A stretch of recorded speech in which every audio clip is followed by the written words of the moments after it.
Pour la première fois, on peut penser la croissance en la découplant de la consommation d'énergie fossile. Ça fait 250 ans qu'on vivait en disant on croît si on consomme plus. Aujourd'hui, on a un découplage et on a des ressources en matière d'énergie renouvelable, en matière d'efficacité énergétique, de stockage de l'énergie, de nouveaux vecteurs de mobilité, de capture du CO2. Donc c'est quand même très important ce qui se passe et c'est un renouveau, une renaissance économique.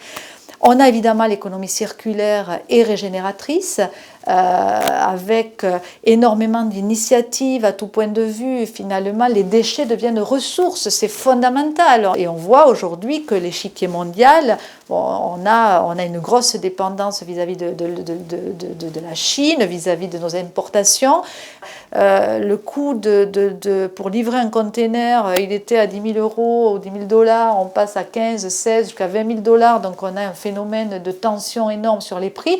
Donc quand on parle de relocaliser, c'est pas un mot, ou de réindustrialiser, c'est pas un mot vain. Et pour ça, on a besoin de remotiver évidemment un tissu d'entreprises locales, pourquoi nos voisins le feraient et pas nous, et de faire en sorte que les entreprises grandissent. Nos entreprises ne grandissent pas et ne s'exportent pas aussi facilement que dans d'autres pays.